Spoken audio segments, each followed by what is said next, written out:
Dewan juri yang terhormat, perkenalkan saya Niputu Ayunanda Sudaryati, asal sekolah SMA Negeri 2 Abian Semal, Bali. Sebagai pembicara pertama pemerintah yang akan memberikan definisi dan juga latar belakang mengapa topik ini dapat kita perdebatkan hari ini.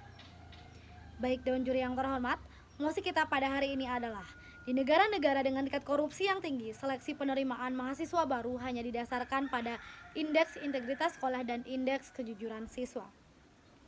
Yang perlu kita garis bawahi di sini adalah bahwa mosi ini membicarakan tentang bahwa dalam suatu negara yang memiliki tingkat korupsi yang tinggi, penerimaan mahasiswa baru hanya didasarkan pada indeks integritas sekolah dan indeks kejujuran siswa. Baik Dewan juri yang terhormat, sebelum saya masuk ke dalam argumen saya, persilahkan saya memberikan definisi terhadap mosi ini terlebih dahulu. Negara adalah suatu wilayah yang memiliki suatu sistem atau aturan yang berlaku bagi semua individu di wilayah tersebut dan berdiri secara independen.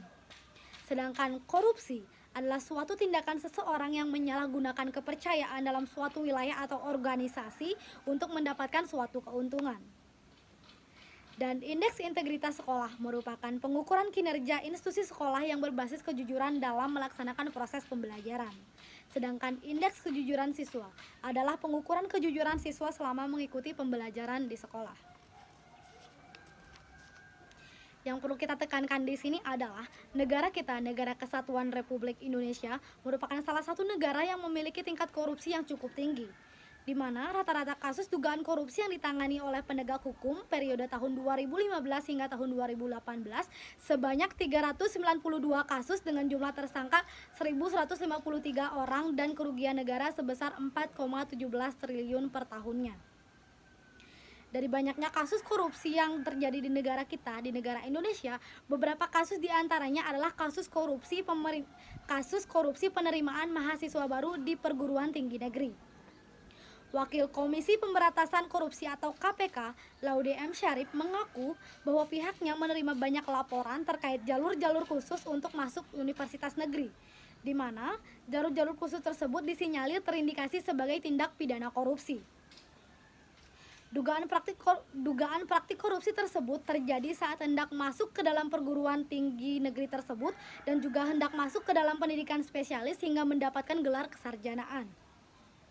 Dari hal di atas tadi dapat kita artikan bahwa di Indonesia masih banyak penerimaan mahasiswa baru tidak hanya didasarkan pada indeks integritas sekolah dan juga indeks kejujuran siswa, tetapi juga masih banyak dilakukan dengan jalur lain seperti menggunakan uang sebagai ganti agar dapat masuk ke dalam perguruan tinggi negeri tersebut dan juga untuk dapat masuk ke dalam pendidikan spesialis dan bahkan mendapatkan gelar kesarjanaan, yang dimana hal ini tentunya dapat meningkatkan potensi kasus korupsi yang terjadi di negara kita, negara Indonesia.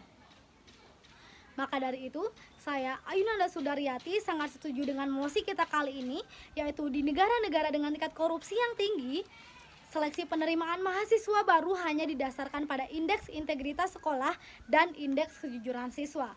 Mengapa seperti itu?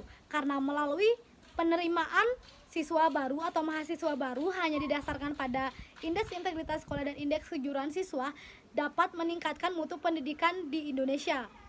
Dikarenakan melalui indeks integritas sekolah dan juga indeks kejujuran siswa ini dapat meningkatkan pembelajaran yang dilaksanakan pada institusi sekolah dan juga meningkatkan kejujuran siswa dalam melaksanakan proses pembelajarannya di sekolah masing-masing. Selain itu, melalui penerimaan mahasiswa baru di negara dengan tingkat korupsi yang tinggi juga dapat mengurangi kasus korupsi yang terjadi di negara kita, negara Republik Indonesia, yang tentunya akan mengurangi tingkat pidana yang terjadi di negara kita. Baik, sekian yang dapat saya sampaikan terkait dengan mosi kita pada hari ini. Mohon maaf jika terdapat kesalahan kata, saya mohon maaf. Saya tutup dengan terima kasih.